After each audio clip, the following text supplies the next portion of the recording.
Meus prezados colegas do curso de sábado, estamos de volta. A todos vocês peço desculpa, lamentavelmente coloco a gente para dar aula num local difícil de ter dado aula, né? E prejudica até a aula. Até peço desculpas a vocês porque somos obrigados a fazer essa interrupção e aí a aula já, né? Você prepara uma aula legal, tal, já, né, rebenta com a aula toda. Mas vocês estão aqui sábado, eu tenho um comprometimento com vocês, não vamos, né, aí causar qualquer prejuízo. A gente explicava para vocês antes da interrupção que o procedimento dos juizados ele tem duas fases bem distintas. Você tem uma fase preliminar e uma fase judicial. Nessa fase preliminar, nós vamos buscar a composição civil dos danos e vamos buscar também a transação penal. Se não surtir efeito, aí sim passamos para a fase judicial, denúncia, recebimento da denúncia, citação do acusado, instrução e aprovação de uma eventual sentença condenatória ou absolutória. A gente agora estuda a composição dos danos civis, o nosso ponto de número 6. Então, o que vem a ser essa composição dos danos civis? No material de vocês, essa composição dos danos civis funciona, então, exatamente como o quê? Então, essa composição dos danos civis, ela funciona exatamente como? Isso aqui, na verdade, nada mais é do que um acordo. Isso aqui, na verdade, nada mais é do que um acordo celebrado. Então, nada mais é do que um acordo celebrado entre o autor do delito. Então, nada mais é do que um acordo celebrado entre o autor do delito e o ofendido. Então, um acordo celebrado entre o autor do delito, objetivando a reparação. Então, objetivando a reparação do prejuízo causado pelo delito. Então, nada mais é do que um acordo celebrado aí entre o autor do delito e o ofendido, objetivando a reparação do prejuízo causado pelo delito. Então, isso aqui é o que vocês devem entender por composição civil. Pelo menos em regra, na grande maioria dos casos, a composição, então, é um acordo celebrado entre o autor do delito e a vítima, buscando a reparação do prejuízo causado pelo crime. Essa, então, é a composição civil. Gosto de dar um exemplo bem simples. Imagina que você tem um vizinho, aí você brigou com o vizinho lá e o vizinho quebrou seu carro. Pegou lá, sei lá, uma barra de ferro, e aí o cara começou a quebrar seu carro. Quebrou lá o para-brisa, quebrou o retrovisor, causou a você um prejuízo. Que crime que nós temos? Dano. O crime de dano, ele é um crime de ação penal privada, pelo menos em regra. Aí vamos imaginar que você fez um termo circunstanciado, chamou a polícia, você disse, olha, o cara quebrou meu carro aqui e me causou um prejuízo. O dano vai parar nos juizados. Chega lá nos juizados, vai ter a fase preliminar. E lá nos juizados, o juiz, então, com a orientação, geralmente nesse caso, de conciliadores, ele vai tentar fazer um acordo. Vai sentar de um lado o autor do dano e do outro lado a vítima e vai buscar a reparação do prejuízo causado pelo delito. A doutrina hoje tem, né, se aprimorado e vai dizer que esse prejuízo causado pelo delito pode ser um prejuízo de natureza patrimonial, pode ser também um dano, né? E vão dizer sobre os danos patrimoniais, falam também sobre danos morais e falam também sobre danos estéticos. Então, né, a coisa, acompanhando a evolução do direito civil, dizem então que esses danos que você vai buscar a reparação podem ser de natureza material, podem ser de natureza moral ou podem ser também de natureza estética. Vamos dar uma olhada na lei dos juizados, Karina nos ajudando, e vamos ver então o que a lei dos juizados vai dizer sobre o assunto. Karina pega pra gente a lei dos juizados e vamos colocar no artigo 72. Então, o artigo 72 da lei dos juizados vai ser colocado aí na tela para vocês. Vejam, na audiência preliminar, presente o representante do MP, o autor do fato e a vítima, e, se possível, o responsável civil, acompanhados por seus advogados, o juiz esclarecerá sobre a possibilidade da composição dos danos e a aceitação da proposta de pena não privativa de liberdade. Isso aí é a fase preliminar. Aí vem o 73. A conciliação será conduzida pelo juiz ou por conciliador sob sua orientação. E aí sim o artigo 74, que vai dizer: a composição dos danos civis será reduzida a escrito e homologada pelo juiz, mediante sentença irrecorrível. Terá eficácia de título a ser executado no juízo civil competente. Parágrafo único. Tratando-se de ação penal de iniciativa privada ou pública condicionada à representação, o acordo homologado acarreta a renúncia ao direito de queixa ou de representação. Então tá aí a composição. Sentamos numa mesa, de um lado o autor da vítima, o autor do delito, do outro lado a vítima. E aí vamos buscar uma composição civil. O cara fala assim: olha, qual foi o prejuízo que eu causei para você? Ela fala assim: ó, eu fiz aqui 3 orçamentos e a média deu mais ou menos de R$ 1.500. O cara fala assim: ó, então vamos resolver isso aqui? Vamos. E aí você paga, né? Imagina que é mais ou menos igual lá no Fantástico, aquele quadro que tinha lá, o conciliador, que é legal pra caramba, né? Porque quem assiste aquele negócio fala assim: ô conciliador. Meu amigo, se você tem uma empresa e a sua empresa é chamada para fazer o quadro, o conciliador no Fantástico, você vai fazer um acordo na hora, né? Fala assim: não, né? A nossa empresa tem uma política de responsabilidade para com o consumidor, e aí você faz o acordo. Vai lá nos juizados para ver se as empresas fazem acordo do mesmo jeito. Não fazem. Porque no Brasil, lamentavelmente, vale a pena litigar, porque demora tantos anos que é melhor para a empresa litigar, causar uma procrastinação aí do feito. Então a composição é isso. Busca-se um acordo, vamos celebrar o acordo, pondo fim a esse processo. Aqui no seu material, voltando aqui comigo para a lousa, tome cuidado então com essa composição dos danos civis pela seguinte observação. Aqui, qual será a consequência da celebração desse acordo? No material de vocês, uma vez celebrado esse acordo, então uma vez celebrado esse acordo, você vai ter que entender o seguinte. Então olha só, obtida a composição dos danos, então se o cara falar assim: não, vou te pagar aí os R$2.000, os R$1.500, então obtida a composição dos danos, o acordo será homologado. Então, obtida a composição dos danos, o acordo será homologado pelo juiz. Então, o acordo será homologado pelo juiz mediante sentença irrecorrível. Então, será homologado perante o juiz mediante sentença irrecorrível, que terá a eficácia de título executivo. Que terá a eficácia de título executivo. Então, na verdade, se o cara concordar em pagar, isso aí vai ser reduzido a escrito, o juiz vai homologar mediante sentença irrecorrível, e isso aí vai passar a funcionar como um título executivo. Lembre-se que se por acaso o valor do acordo for até 40 salários mínimos, então se o acordo for de até 40 salários mínimos, essa execução ela poderá se dar no próprio juizado especial cível. Tá? Cuidado, é no cível, não é no criminal, não. Então, se o acordo for de até 40 salários mínimos, essa execução poderá se dar no próprio juizado cível. Só tome cuidado, porque se por acaso estivermos no âmbito da Justiça Federal, aí esse valor é um pouco maior.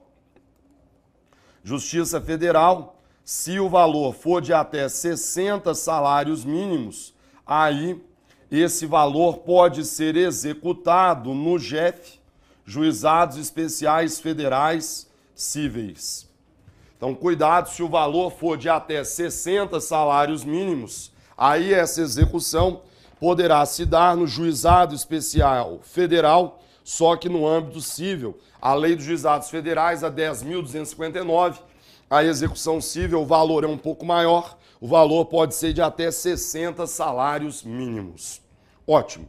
Então, meus colegas, está aí a composição e está aí o seu efeito. A pergunta interessante para poder fechar esse ponto é: essa composição pode ser feita em todos os crimes? Vamos pensar em todas as espécies de ação penal. Será que essa composição pode ser feita em crimes de ação penal privada? Em caso afirmativo, qual a consequência? Esse acordo pode ser feito em crimes de ação penal pública condicionada à representação? E por último, pode ser feito em relação a crimes de ação penal pública incondicionada?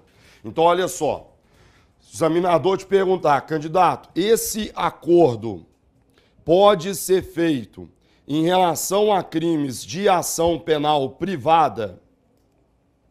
Por exemplo, no exemplo aí dado, crime de dano, se o crime provocou prejuízo, você pode fazer a composição civil. Crimes de ação penal privada, pode ser feito o acordo? E em caso afirmativo, qual é a consequência? A própria lei diz, a Lei dos Juizados, em seu parágrafo único, que pode ser feito esse acordo, e lembre-se, pega pra gente a Lei dos Juizados, coloca no artigo 74, parágrafo único. Então, artigo 74, parágrafo único, olha só. Parágrafo único, tome muito cuidado com a interpretação dele, porque ele diz assim, marca pra gente aí do começo até a representação, Karina. Tratando-se de ação penal de iniciativa privada, marca do começo do parágrafo único até a palavra representação.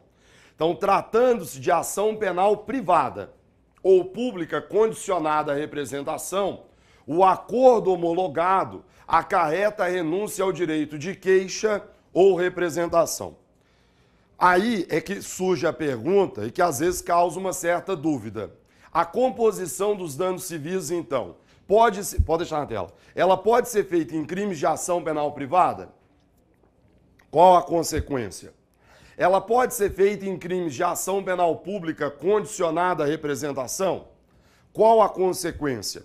E por último, ela pode ser feita em crimes de ação penal pública incondicionada? Se sim, qual seria a consequência? Então aí as perguntas. Voltando comigo e voltando para a lousa. No crime de ação penal privada, então, pode ser feita a composição? Pode, sem problema algum.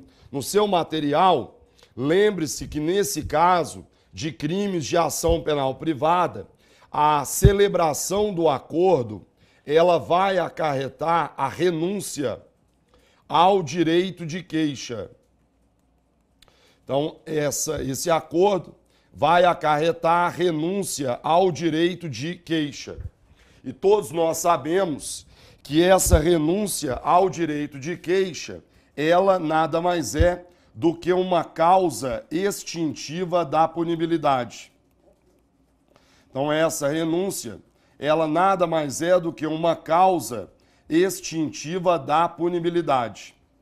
Então, vai haver a renúncia e aí, consequentemente, essa renúncia irá acarretar a extinção da punibilidade. Aqui, meus colegas, vale a pena tomar cuidado nesse ponto, porque é sempre uma questão interessante para cair numa prova. Cuidado na hora da sua prova para não ser induzido a erro entre a diferença entre o Código Penal, artigo 104, parágrafo único, e a Lei dos Juizados, em seu artigo 74, parágrafo único. Então, cuidado na hora da prova para não confundir o Código Penal em seu artigo 104, parágrafo único, com a Lei dos Juizados em seu artigo 74, parágrafo único. A Karina vai pegar para a gente o Código Penal para vocês entenderem isso aí. Lá no Código Penal, tome cuidado, porque a celebração de acordo civil no Código Penal, ou o próprio pagamento do prejuízo, artigo 104, parágrafo único, Olha só, quer ver? Tá aí na tela para vocês. O direito de queixa não pode ser exercido quando renunciado expresso ou tacitamente. Importa a renúncia tácita ao direito de queixa a prática de ato incompatível com a vontade de exercê-lo. Cuidado com isso aqui, ó. Não importa renúncia tácita o fato de receber o ofendido a indenização do dano causado pelo crime. Cuidado, porque lá no Código Penal, se você recebe a indenização do prejuízo causado pelo delito, lá no Código Penal, isso não é causa de renúncia. Então, você foi vítima de um crime comum que não será processado nos juizados. Se você recebeu uma indenização, o recebimento dessa indenização, ele não é causa de renúncia tácita. É o que nos diz o artigo 104, parágrafo único. Cuidado, então, voltando comigo, para não confundir o artigo 104, parágrafo único, com a lei dos juizados. Porque lá na lei dos juizados, ao contrário do que acontece no Código Penal, o fato de você receber uma indenização, o fato de você apenas celebrar a composição dos danos civis, já vai acarretar a renúncia ao direito de queixa e a consequente extinção da punibilidade. Então, a partir do momento que você celebrou a composição dos danos civis, você está renunciando ao direito de queixa e você irá, com isso, produzir a extinção da punibilidade. Então, cuidado com essa diferença entre o Código Penal e a Lei dos Juizados, a Lei 9.099/95. Ótimo. Já vimos, então, qual é a consequência da composição dos danos civis nos crimes de ação penal privada. Ótimo. Renato, 2. Mas e no caso do crime ter sido praticado e o crime for um crime de ação penal pública condicionada à representação? Então, e no caso do crime praticado ser um crime de ação penal pública condicionada à representação? Meus colegas, se o crime for um crime de ação penal pública condicionada à representação, nesse caso, a situação muda. E por quê? Se por acaso estivermos diante de um crime de ação penal pública condicionada à representação, então, crime de ação penal pública condicionada à representação, o que vai acontecer nessa hipótese? Se o crime for de ação penal pública condicionada à representação, a lei também prevê que a celebração do acordo irá acarretar o quê? A celebração da composição dos danos civis, ela também irá produzir a renúncia ao direito de representação. Então, também irá acarretar a renúncia ao direito de representação. Então, se você está diante de um crime que depende de representação, a partir do momento que a composição dos danos civis for celebrada, também vai haver a renúncia ao direito de representação. Interessante aqui perceber, pega pra gente o Código Penal, Karina, e coloca no artigo 107, inciso 5º. Então vamos dar uma olhada no artigo 107, inciso 5º do Código Penal. Apaga os incisos anteriores pra gente. Olha só o que nos diz o artigo 107, inciso 5º do Código Penal. Extingue-se a punibilidade. Marca pra gente. Pela renúncia do direito de queixa ou pelo perdão aceito nos crimes de ação privada. Interessante perceber que na hora de tratar das causas extintivas da punibilidade, o Código Penal diz que uma delas é a renúncia ao direito de queixa ou pelo perdão aceito nos crimes de ação privada. É interessante perceber que o Código ele não fala na renúncia da representação como causa extintiva da punibilidade. Porém, meus colegas, apesar do Código Penal não tratar da renúncia da representação, a doutrina diz que a partir do momento que a celebração da composição dos danos civis, ela acarreta a renúncia à representação, isso aqui também deve ser tratado como uma causa extintiva da punibilidade. Então isso aqui também deve ser tratado como uma causa extintiva da punibilidade. Então, na verdade, se você está diante de um crime que depende de representação, se você fizer o acordo civil, vai haver a renúncia, a representação, e isso também irá produzir a extinção da punibilidade. Só pensar num crime de lesão corporal leve, desde que não seja com violência contra a mulher. A lesão corporal leve, ela depende de representação. Então vamos imaginar que você apanhou, ficou internado, teve um prejuízo aí patrimonial, tal. Você vai trabalhar com isso, você faz o acordo. Se houver a celebração do acordo, renúncia e consequente extinção da punibilidade. Ótimo. Aqui, meus colegas, concluindo essas duas ações penais, eu disse a vocês antes que a celebração do acordo, ela gera o quê? Um título executivo. Aqui uma pergunta interessante que o aluno costuma errar, principalmente se cai numa prova objetiva. Quando eu celebro o acordo, o juiz vai homologar mediante sentença e isso aqui vai ser um título executivo. Eu vou ter que executar. Logicamente, se o cara me pagar ali na hora, melhor ainda. Mas a pergunta muito boa da prova é a seguinte: se o cara não me pagar, o que acontece com o meu direito de queixa e com o meu direito de representação? Se o cara não me pagar, qual será a consequência?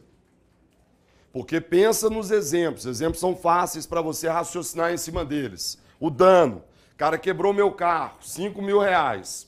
Aí eu fui para os juizados. E lá ele falou assim, não, fica tranquilo, eu vou te pagar, vamos fazer um acordo aqui. Aí eu fiz o acordo com ele. O acordo acarreta a renúncia ao direito de queixa. E se ele não pagar, o que vai acontecer?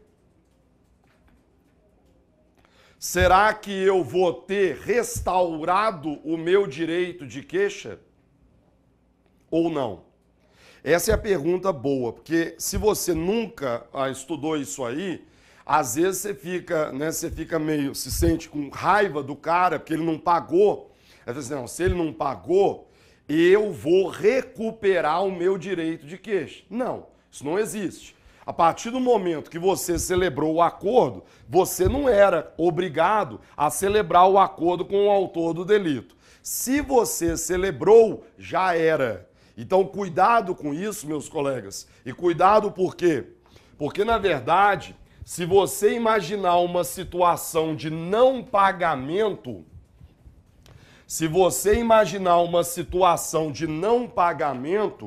então vamos aqui pensar uma situação de não pagamento. Então, o acusado, ele simplesmente falou assim, olha, eu celebrei aquele acordo com você lá para te enganar, mas eu não vou pagar isso não. Cuidado com isso, que aqui é um erro muito comum, o não pagamento não restaura. Então, o não pagamento não restaura o direito de queixa. Então, o não pagamento não restaura o direito de queixa ou de representação. Então, na verdade, se o acusado não quiser pagar, isso não vai ressuscitar o meu direito. Ele já acabou, ele já foi-se embora. Na verdade, no âmbito criminal, eu acabei de dizer para vocês que o acordo, ele produz o quê? A extinção da punibilidade. Gente, uma vez declarada extinta a punibilidade, já não há como voltar no tempo, não. Fala assim, ah, não, vamos voltar aqui porque eu vou te processar criminalmente. Não é possível. Então, na verdade, se a pessoa não pagar, como já está extinta a punibilidade, qual será a única opção que a vítima vai ter? A execução. Então, é a única opção que vai sobrar. Então, na verdade, nesse caso, restará à vítima. Então, nessa hipótese, restará à vítima apenas a execução do título. Então, restará à vítima apenas a execução do título. Então, se o cara não me pagar, na verdade, a única opção que você vai ter é executar o título e aí rezar para ter muita sorte para conseguir obter, então, a restauração do prejuízo causado pelo delito. Ótimo. Já vimos, então, a composição dos danos civis nos crimes de ação penal privada e nos crimes de ação penal pública condicionada à representação. Resta tratar de uma última espécie de crime, que são os crimes de ação penal pública incondicionada. Então, a última hipótese de crime são os crimes de ação penal pública incondicionada. Então, o examinador pergunta para você, candidato, e nos casos de crimes de ação penal pública incondicionada? Então, e no caso de crimes de ação penal pública incondicionada, cabe a composição dos danos civis? Pega para a gente a lei dos juizados, coloca lá no artigo 74, parágrafo único. Então, artigo 74, parágrafo único. Está aí na tela para vocês. Olha só, tratando-se de ação penal privada ou pública condicionada à representação, o acordo homologado acarreta a renúncia ao direito de queixa ou representação. Eu pergunto, posso fazer a composição dos danos civis em crimes de ação penal pública incondicionada? O próprio crime de dano, viu, gente, que eu falei, o dano, se praticado contra o patrimônio público, ele passa a ser de ação penal pública incondicionada. Deixa na tela pra gente. Posso fazer a composição em crimes de ação penal pública incondicionada? O aluno olha para a tela e, às vezes, precipitadamente, você diz que não. Porque, na verdade, o que está em amarelo fala apenas na privada e na pública condicionada. Cuidado com a interpretação que você faz do parágrafo único. Na verdade, o parágrafo único deve ser interpretado no sentido de que nessas duas ações penais, aí em amarelo, o acordo é bom, porque vai acarretar a renúncia à representação e a renúncia à queixa, com a consequente extinção da punibilidade. Cuidado para não achar, no entanto, que não seria cabível a composição nos crimes de ação penal pública incondicionada. É cabível, sim. Então, no material de vocês, voltando comigo e voltando para a lousa, mesmo nos crimes de ação penal pública incondicionada, qual é a sua conclusão? Também é cabível. Então, aqui também é cabível a composição civil. Cuidado, hein? Então, também é cabível a composição civil.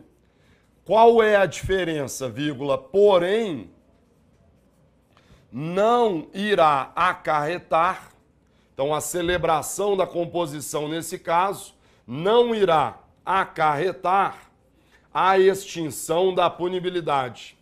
Então, porém, não irá acarretar a extinção da punibilidade. Essa é a diferença. Imaginando um crime de dano praticado contra o patrimônio público, pelo menos em tese, é plenamente possível que se faça a composição dos danos civis. Só que nesse caso, não vai haver a extinção da punibilidade. Aí eu tenho certeza que na sua cabeça você deve estar se perguntando, mas peraí, se não vai haver a extinção da punibilidade, para que o acusado vai celebrar isso aqui? Porque ele vai falar assim, eu não vou celebrar isso. Cuidado, porque a celebração desse acordo, ela pode caracterizar,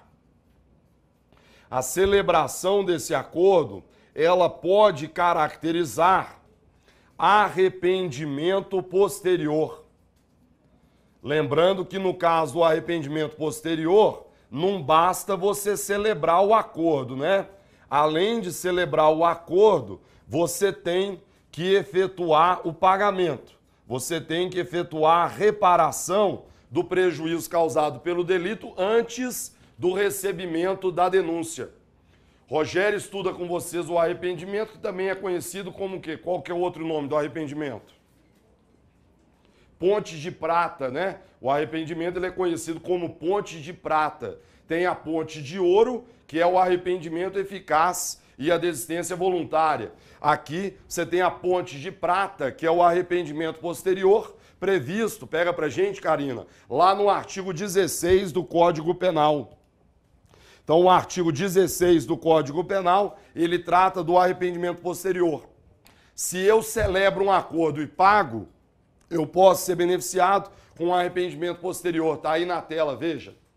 Nos crimes cometidos sem violência ou grave ameaça à pessoa, que é a maioria dos crimes dos juizados, reparado o dano ou restituída a coisa, marca pra gente, até o recebimento da denúncia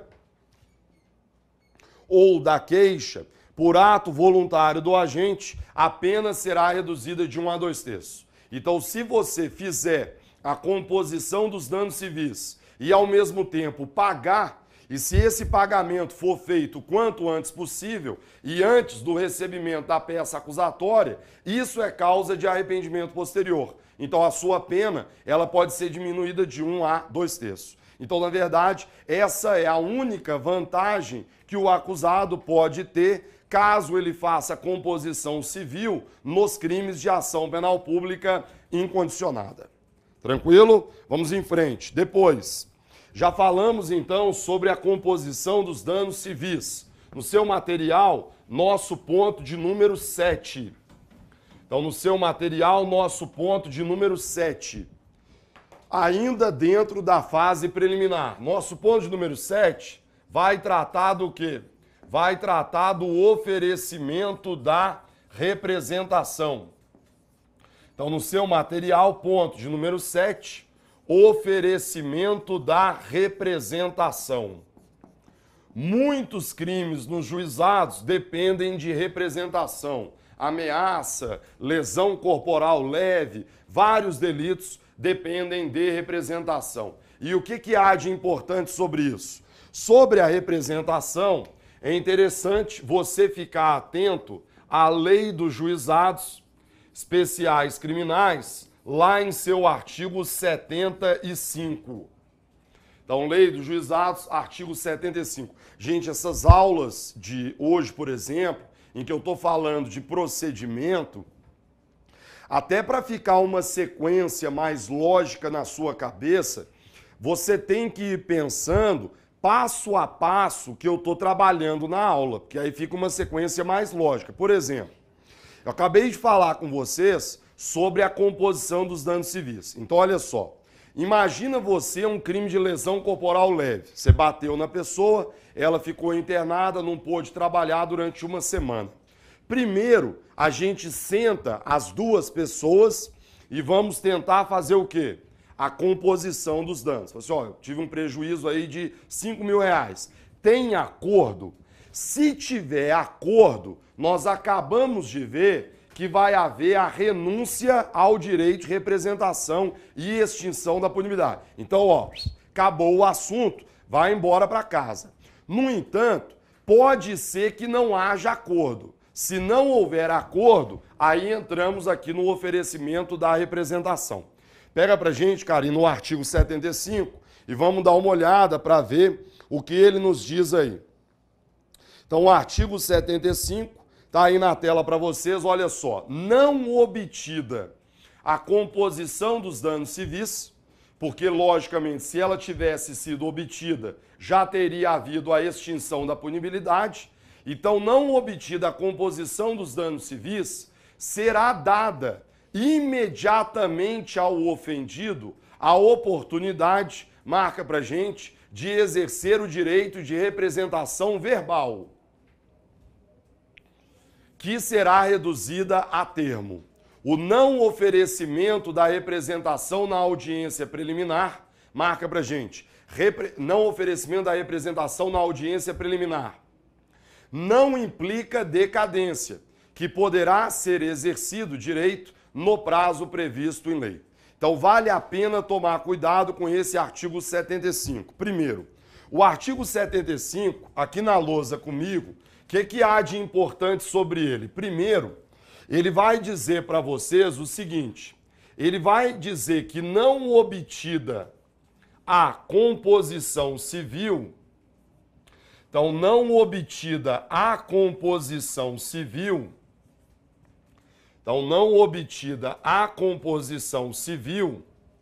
vírgula, a representação verbal, então a representação verbal, então não obtida a composição civil, a representação verbal deve ser oferecida, então a representação verbal deve ser oferecida na audiência preliminar. Então, a representação verbal deve ser oferecida na audiência preliminar. Então, quer dizer, o raciocínio é bem tranquilo. Se não houver a composição dos danos civis, então diz a lei que a representação verbal, ela deve ser feita na audiência. Aqui na hora da prova, lembre-se, primeiro, que essa representação, ela pode ser apresentada verbalmente. E o outro detalhe interessante é que a lei prevê que essa representação verbal, ela deve ser apresentada na própria audiência preliminar. Então aqui essas duas peculiaridades. Aí vão surgir alguns problemas. Primeiro, mas e se por acaso a vítima já tiver apresentado uma representação na polícia? Ela é obrigada a fazer uma nova representação? Porque, por exemplo, gente, num exemplo bem simples para você poder raciocinar, imagina o seguinte, uma briga aí na balada, uma briga lá na rua, tal, alguma coisa assim. Aí quando tem a briga, lesão corporal leve, você vai fazer o termo circunstanciado contra a pessoa. E lá no termo circunstanciado, você vai fazer a representação. Você fala assim, olha, eu fui vítima da lesão leve, eu queria representar contra esse cara. Pum, tá lá no termo circunstanciado, tá aqui. Aí o termo circunstanciado, ele vai lá para os juizados. Chegou nos juizados, manda fazer a audiência. Aí a coisa mais comum que acontece é o quê? No dia dessa audiência, o acusado estará presente. A vítima não vai, ela não comparece. Aí a pergunta é, aquela representação que fora feita na polícia, no termo circunstanciado, ela já vale como representação? Ou eu preciso de uma nova representação verbal feita na audiência preliminar? E aí, gente, aquela feita na polícia vale ou eu preciso de uma em juízo? Isso aqui é uma das posições, a meu ver, mais absurdas aí, sustentadas pela doutrina. Mas, na prática, prevalece o entendimento de que a representação, ela deve ser apresentada na própria audiência. Então, por incrível que pareça, o entendimento majoritário é de que a representação nos juizados, ela deve ser feita na própria audiência preliminar. Em outras palavras, se a vítima não comparecer em juízo e se ela não exercer a representação na audiência, é como se ela estivesse dizendo para a gente que ela não tem interesse. E aí o assunto vai embora, porque sem representação o MP não pode agir.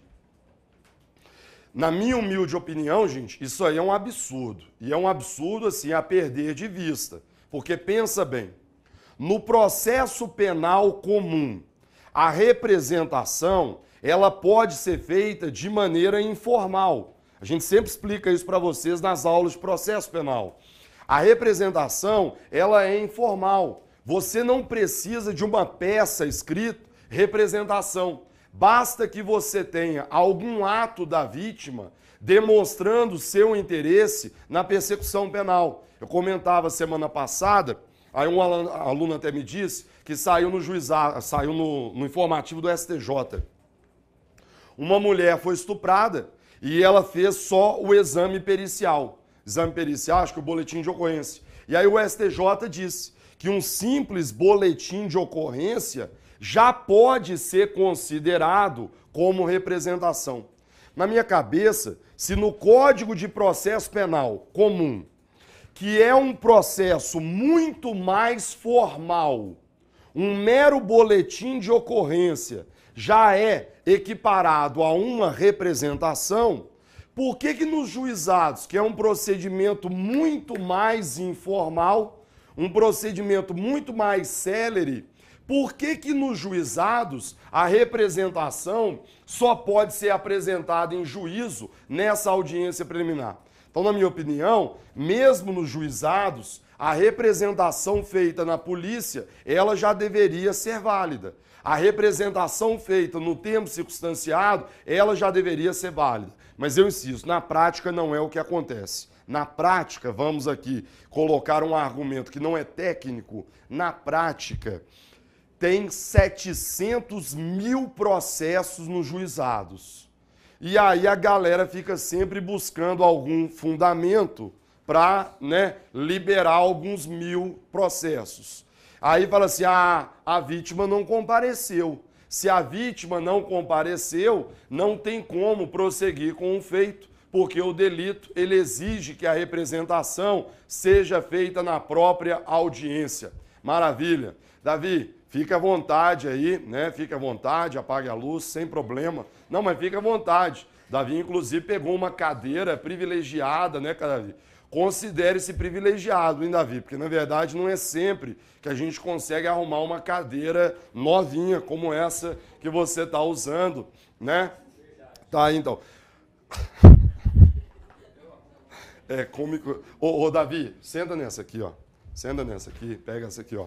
Então tá aí, passa pro Davi aí, gente, Ali, ó, senta ali no canto, você assiste a aula de costas e aí você usa a mesa ali, então, fica tranquilo, meu amigo. Então vamos lá então, meus colegas. Não obtida a composição civil, então a representação verbal deve ser oferecida na audiência preliminar. Aqui, para encerrar essa questão da representação, uma última observação importante é exatamente qual? Mas e se por acaso a vítima não comparecer? Se por acaso a vítima não comparecer, você vai só concluir esse ponto anotando o seguinte: não oferecida a representação. Então, no seu material, não oferecida a representação. Então, não oferecida a representação na audiência preliminar. Então, não oferecida a representação na audiência preliminar, vírgula, isso não impede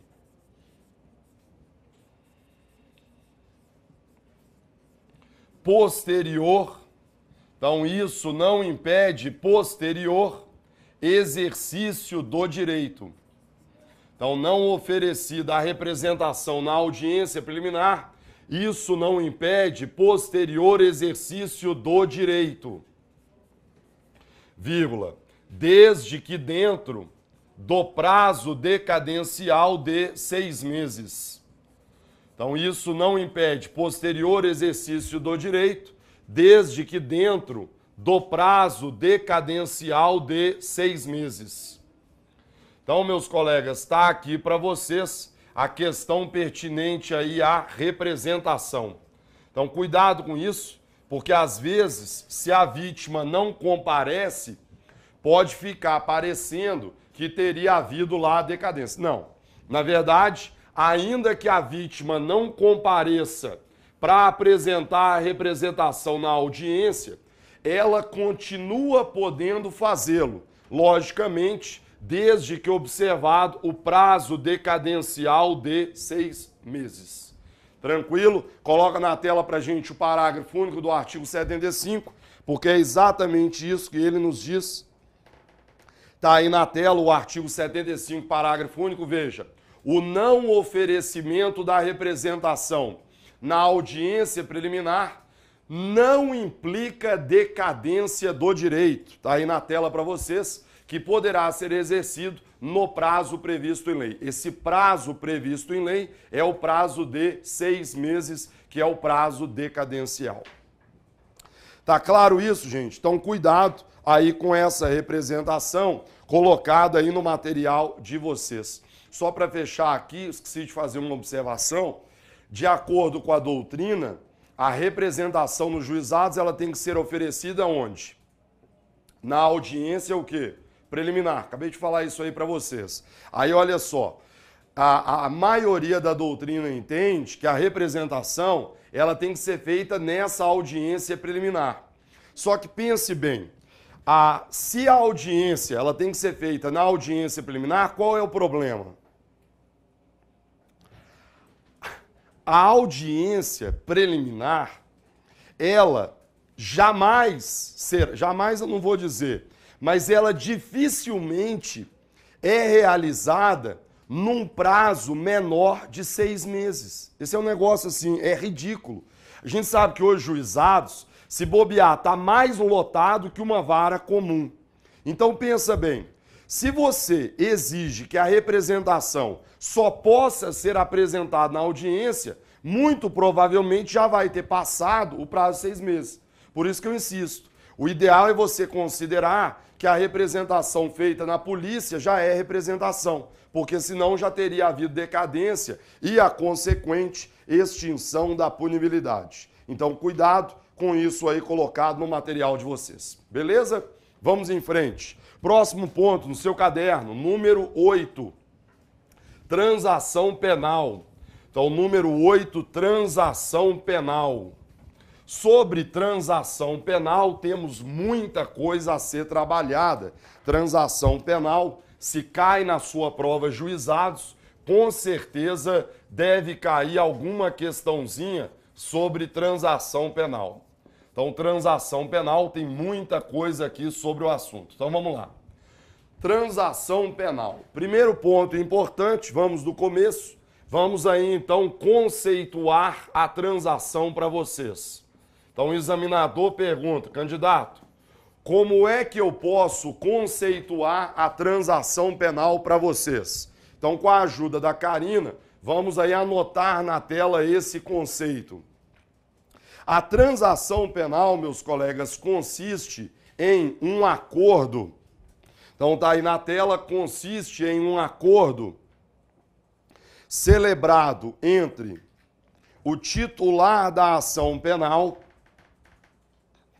Então, consiste em um acordo celebrado entre o titular da ação penal e o autor do fato delituoso.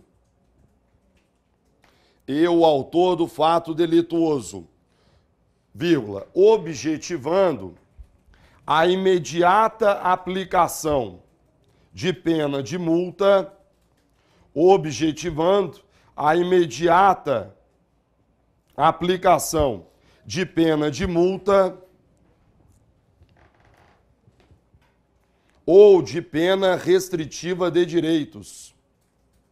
Então, consiste em um acordo celebrado entre o titular da ação penal e o autor do fato delituoso, objetivando a imediata aplicação de pena de multa ou de pena restritiva de direitos. Meus colegas, isso é transação penal. Transação penal, nós vimos na aula passada que a própria Constituição Federal, ela estimula a transação no âmbito dos juizados. Ao invés de instaurarmos um processo criminal lento, moroso, vamos buscar fazer um acordo com o acusado. Esse acordo envolve o quê? Envolve o acusado sentado de um lado, logicamente com a presença do seu advogado, e do outro lado nós vamos ter aqui quem? O titular da ação penal. Você vê que é diferente da composição civil, porque a composição civil ela está preocupada com o quê? Com dinheiro. A transação penal não. É como se disséssemos para o acusado, acusado, você praticou um crime, você pode ser processado. Mas a lei dos juizados dá uma chance da gente resolver isso aqui num acordo. Você quer fazer o acordo? Pronto, essa é a transação penal. Cuidado, porque a transação penal, ela só pode ser feita quanto à pena de multa ou pena restritiva de direitos. Então eu vou virar para o cara e falar assim, olha, vamos fazer um acordo aqui, você paga uma pena de multa de 1 salário mínimo. Vamos fazer um acordo aqui, você vai prestar serviços à comunidade. Essa é a transação. O que não se admite é que a transação seja feita em relação a uma pena privativa de liberdade. Eu não posso virar para o cara e falar assim, olha, seguinte, você quer ficar aí 6 meses preso em Bangu? Se você ficar 6 meses preso em Bangu, a gente fecha o acordo aqui. Não. A transação penal só em relação à pena de multa e só em relação à pena restritiva de direito. Outro detalhe importante, perceba você que lá no Código de Processo Penal, lá vigora o princípio clássico da obrigatoriedade. Então, quando nós estudamos o Código de Processo Penal, geralmente é dito para vocês que no CPP vigora o princípio da obrigatoriedade da ação penal pública. Pois bem, cuidado porque em se tratando de transação penal, a gente até comenta nas aulas regulares que a transação penal, na verdade, ela consagra o chamado princípio da discricionariedade regrada. Então, ela consagra, na verdade, o princípio da discricionariedade regrada. Ou, se você preferir, consagra o princípio da obrigatoriedade mitigada. Então, o princípio da discricionariedade regrada ou o princípio da obrigatoriedade mitigada. Por isso que quando a lei surgiu em 1995, ela mudou todo o paradigma processual penal. Antigamente, o promotor de justiça, ele estava acostumado a sempre oferecer denúncia. Com o advento da lei dos juizados, a lei dos juizados passou a admitir, então, que ao invés de sempre oferecer denúncia, você, então, promotor, podia tentar celebrar um acordo com o acusado, buscando a aplicação de uma pena de multa ou a aplicação de uma pena restritiva de direitos. Daí, então, a expressão princípio da discricionariedade regrada ou princípio da obrigatoriedade mitigada. Beleza? Vamos lá. No seu material, quais são os pressupostos de admissibilidade da transação penal? Então, no seu material, item 8.2, vejamos aí quais são os requisitos para que o cidadão possa ser beneficiado pela transação penal. Então, no seu material, item 8.2, vejamos aqui quais são os pressupostos para a celebração da transação penal. Então, quais são os pressupostos para a celebração da transação penal? Primeiro, parece óbvio, mas eu sou obrigado a dizer, o primeiro pressuposto óbvio é que estejamos diante de uma infração de menor potencial ofensivo. Então, o primeiro pressuposto, e sem dúvida o mais óbvio de todos, é que se trate de uma infração de menor potencial ofensivo.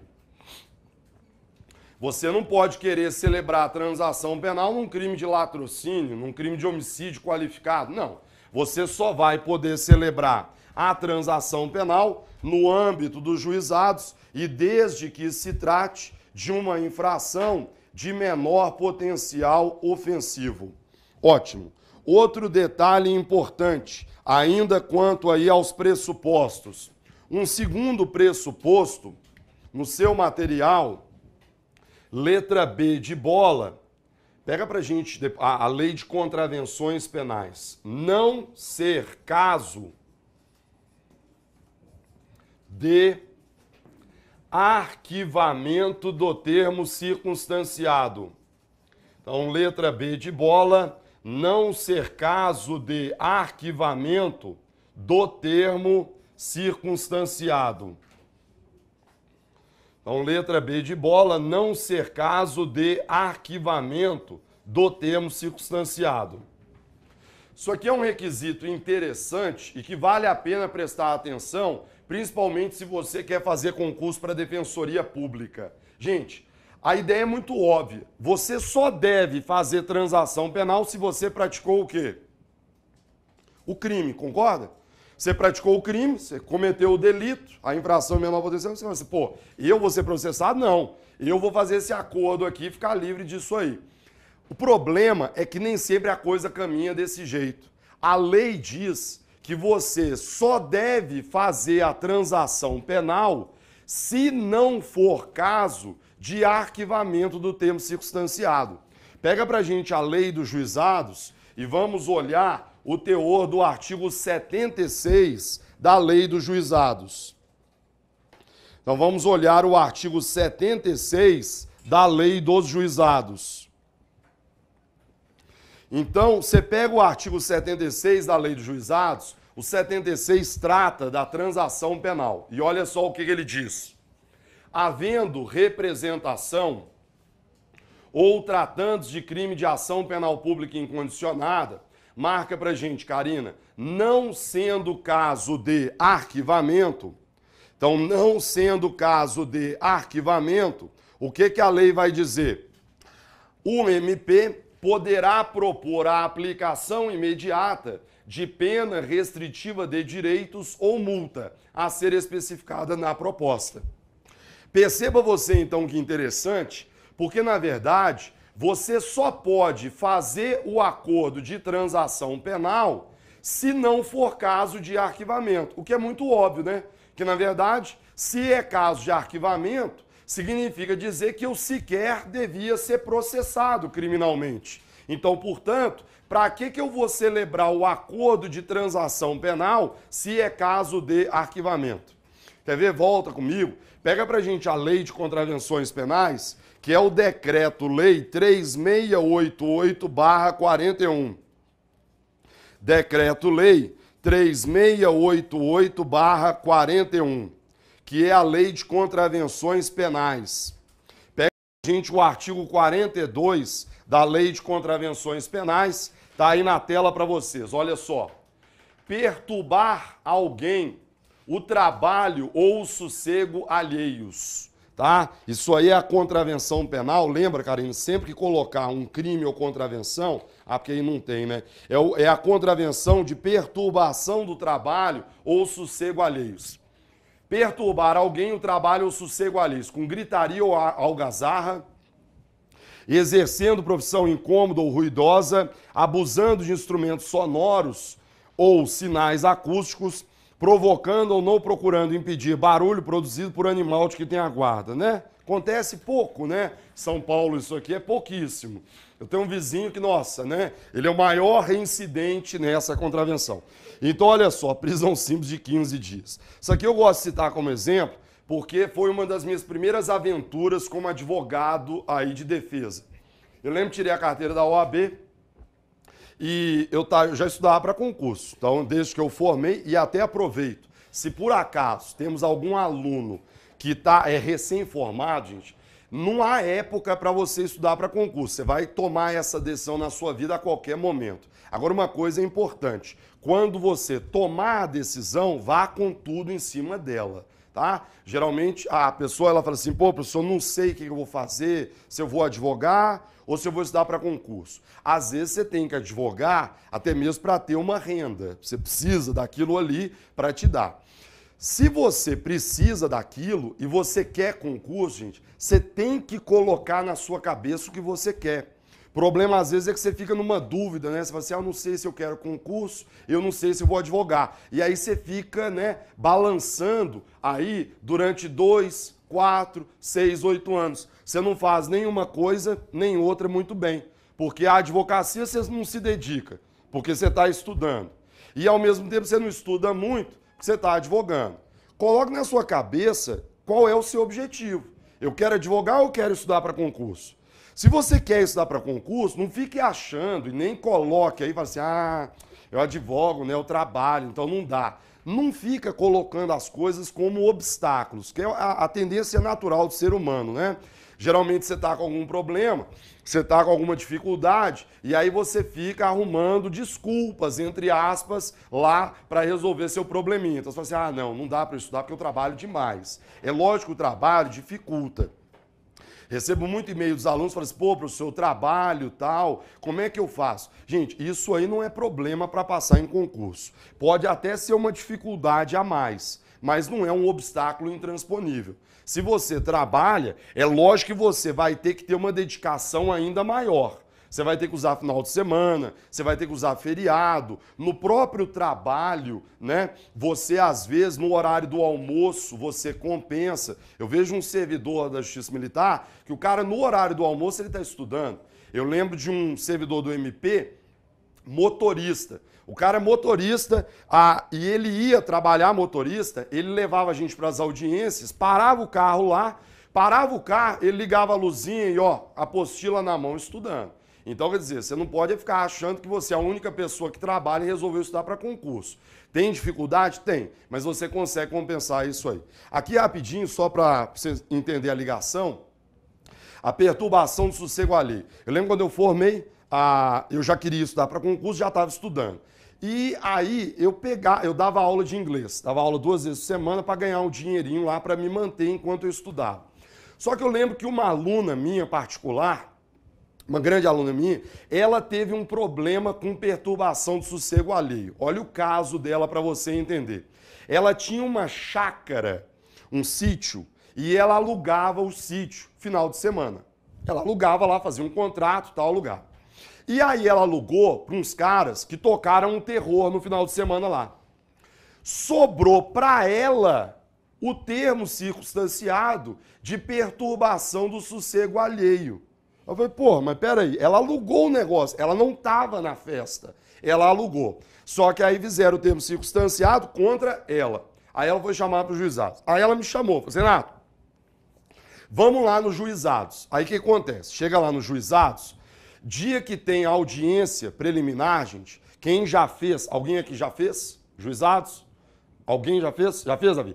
É como uma linha de produção da Volkswagen do carro Gol. Né? Vem aquele monte de processo, quase que numa esteira assim, tocando assim, e vai no pau, é impressionante, porque tem muito, e aí quer fazer. Na hora que vem os processos, então na hora que vem os autos, geralmente o promotor vai falar assim, olha, perturbação do sossego alheio, paga aí uma pena de multa tal, de um salário mínimo, e a gente fecha o assunto. Dificilmente esse pressuposto aqui colocado para vocês, ele é analisado por conta da grande quantidade. Teoricamente, o promotor, no caso concreto, ele deveria pegar o termo circunstanciado, falar, não, peraí, tá errado. Como é que eu posso colocar você, que alugou o sítio, como autora da contravenção de perturbação do sossego alheio? Quem praticou a contravenção penal foram as pessoas que estavam no sítio. O que o promotor deveria fazer com o termo circunstanciado? Arquivar o termo circunstanciado. Na prática é isso que acontece? Eu lembro direitinho, recém-formado, lá vou eu lá, bonitinho, fazer audiência e tal. Aí ela estava comigo, aí eu virei promotor e falei assim, excelência, pela ordem, ela só alugou o sítio, ela não fez aí a festa. É caso de arquivamento do termo circunstanciado. O promotor falou, senhor doutor, seguinte, vai aceitar ou não vai? Tá? O que acontece, gente? A pessoa, ela se vê colocada contra a parede. Porque ela fala assim, nossa, eu pago a multa ou eu arrisco ir adiante e tentar um decreto absolutório. O que vocês acham que ela escolheu? Ela pagou a multa, tá? Então esse é um erro por conta da linha de produção dos juizados. Tem muitos processos, o promotor não analisa. Agora, teoricamente, só deveria haver a proposta se você visualiza que não é caso de arquivamento do termo circunstanciado. Tranquilo? Adiante. Próximo pressuposto. No seu material, O próximo pressuposto aqui para a celebração da transação penal, nossa letra C de casa, no seu material, é não ter sido. Então, o próximo pressuposto, não ter sido o autor da infração. Então, não ter sido o autor da infração. Então, não ter sido o autor da infração condenado pela prática de crime. Então, não ter sido o autor da infração condenado pela prática de crime. Então, não ter sido o autor da infração condenado pela prática de crime, a pena privativa de liberdade. Então, não ter sido o autor condenado pela prática de crime, a pena privativa de liberdade por sentença definitiva. Então, não ter sido o autor condenado pela prática de crime, a pena privativa de liberdade por sentença definitiva. Então, aqui, meus colegas, temos o terceiro pressuposto para aqui a transação penal. Esse aqui é ótimo para cair em prova objetiva, mas é ótimo mesmo. Porque aqui, o examinador que não tem criatividade, ele cria confusão na sua cabeça. Primeiro, o que eu entendo pela expressão sentença definitiva? Sentença definitiva, você vai entender aqui como uma sentença com trânsito em julgado. Então, isso aqui, na verdade, é uma sentença com trânsito em julgado. Quer dizer, na verdade, o que a lei está falando aqui é numa certa espécie de reincidência. É alguém que já foi condenado pela prática de crime a uma pena privativa de liberdade. Então, aqui, sentença definitiva, entenda como sentença condenatória com trânsito em julgado. Maravilha. Por que isso aqui cai na sua prova? Porque o examinador, numa absoluta falta de criatividade, você vê que a lei fala não ter sido o autor condenado pela prática de crime. Na hora da prova cai isso. O examinador, ele tira a palavra crime e ele coloca aqui a contravenção penal. Então, sei que é chato, isso aqui já caiu numa prova do MP daqui de São Paulo. Então, cuidado, porque o fato de você ter sido condenado a uma contravenção penal não impede a transação. E um outro detalhe, também maldoso, porque essa condenação por sentença definitiva pela prática de crime, ela tem que ser uma condenação a uma pena privativa de liberdade. Essa é outra maldade que os examinadores amanhã irão cometer. Porque o examinador, ele troca a pena privativa de liberdade e ele aqui coloca uma pena de multa ou uma pena restritiva de direitos. Então, na hora da prova, tome cuidado para não ser induzido a erro. Essa condenação, ela tem que ser uma condenação pela prática de crime e ela tem que ser uma condenação a uma pena privativa de liberdade. Se por acaso essa condenação anterior tiver sido a uma pena de multa ou a uma pena restritiva de direitos, nesse caso não haverá óbice à formulação da proposta de transação penal. Tranquilo isso aí? Cuidado, pegadinha de prova aí. Vamos em frente, meus colegas. Qual é o quarto pressuposto para a concessão aí da transação penal? Qual é o quarto pressuposto aí para a concessão da transação penal? No seu material, nossa letra D de dado, não ter sido o agente. Então, não ter sido o agente beneficiado anteriormente. Então, não ter sido o agente beneficiado anteriormente por outra transação penal. Então, não ter sido o agente beneficiado anteriormente por outra transação penal. No lapso de 5 anos. Então, no lapso temporal de 5 anos. Gente, a pessoa não pode ficar comparecendo toda semana nos juizados e pegando uma transação penal. Você para pensar, insisto, nesse caso de brigas, né? Muito comum aí em cidades como Brasília, Rio de Janeiro, tal, muita briga aí entre jovens. Aí o cara bate um dia, ele vai lá nos juizados, faz uma transação penal, paga uma cesta básica. Semana que vem ele volta assim, pô, briguei de novo. Aí ele paga outra cesta básica e vai embora. Não.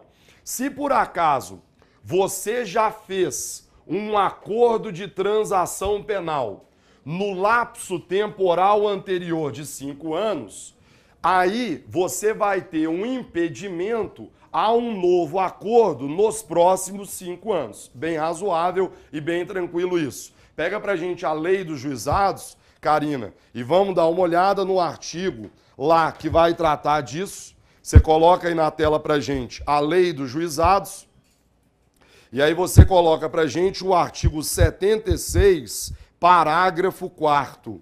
Então, artigo 76, parágrafo 4º da Lei dos Juizados.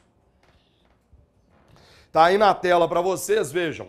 Acolhendo a proposta do MP, aceita pelo autor da infração, o juiz aplicará a pena restritiva de direitos ou multa, que não importará em reincidência. Cuidado com isso, marca pra gente, que não importará em reincidência.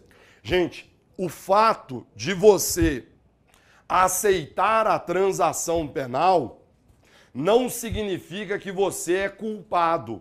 Não significa que amanhã você será reincidente. Não significa até mesmo que a celebração da transação seja problema para concurso. Tá? Vez por outra a gente recebe esse tipo de pergunta, o aluno fala assim, professor, tive um problema, tal. Às vezes acontece, tive um problema aí e acabei fazendo uma transação penal. Isso vai me prejudicar em concurso? Não deve, não deve, não deve prejudicar você no concurso. Agora, eu também não sou hipócrita de dizer que as coisas talvez não aconteçam bem assim. Por quê? Quando você faz um acordo de transação penal, para todos os fins, você continua sendo considerado inocente. Você não foi condenado, então você é presumido inocente.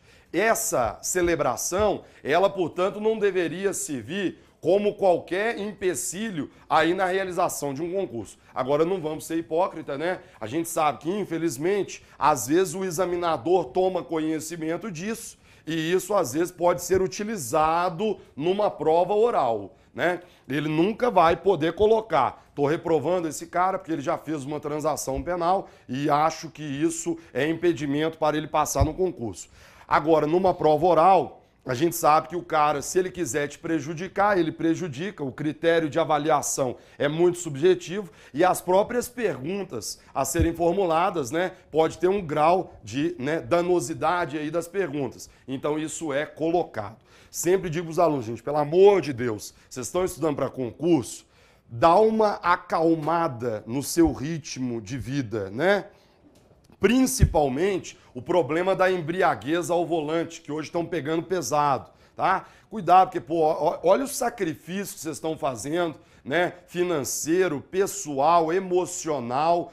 2 anos, você tem colega que está estudando há 4 anos, 5 anos. E aí, às vezes, numa bobagem dessa, você é parado numa blitz, pega lá. Eu tive um aluno que uma vez contava para mim que ele foi pego numa blitz, e aí o cara mandou soprar bafômetro, ele se desentendeu com o cara, aí houve um começo de confusão, aí o cara autuou ele por desacato. Então, quer dizer, por mais que amanhã você seja absolvido, por mais que amanhã você faça uma transação penal, vai ter essa manchinha que sempre vai ficar te preocupando na hora dos concursos. Então, cuidado para evitar esse tipo de problema. Tranquilo? Então tá aí para vocês não ter sido beneficiado anteriormente no prazo de 5 anos. Continua comigo. O 5º requisito, a lei diz que o acusado ele deve ter as circunstâncias judiciais favoráveis. Então a lei diz que o acusado deve possuir circunstâncias judiciais favoráveis. O que é bem óbvio, né? Você não vai propor transação penal para o Fernandinho Beiramar, para o Gé Leão, para o Marcola, não faz muito sentido. Então, a lei deixa uma análise das circunstâncias judiciais. Se você vê que o prognóstico é favorável, você vai oferecer a proposta de transação penal. E o último pressuposto é o mais interessante. Pega pra gente o artigo 76, vamos dar uma olhada nesse aí. Aqui é outra pergunta interessante, porque olha o artigo 76. Havendo representação, marca pra gente, havendo representação. E marca com outra cor. Ou tratando-se de crime de ação penal pública incondicionada. Não sendo caso de arquivamento, o MP poderá propor a aplicação imediata de penas de direito ou multa a ser especificada na proposta. Aqui uma ótima questão. A transação penal é cabível em crimes submetidos a qual espécie de ação penal? Você viu que a gente fez essa mesma brincadeira na composição civil. E eu falei que a composição civil, ela pode ser feita nos crimes de ação penal, pode deixar na tela, nos crimes de ação penal privada, pública condicionada e também na pública incondicionada. Agora olha para a transação. A transação penal, ela está prevista no artigo 76. Pela leitura do artigo 76, em quais espécies de ação penal admite-se aí o oferecimento da proposta de transação penal? Essa pergunta fica colocada e será respondida após o nosso intervalo. Então vamos aí tomar um ar, respirar um arzinho, né? Tomar uma água e voltamos em 15 minutos.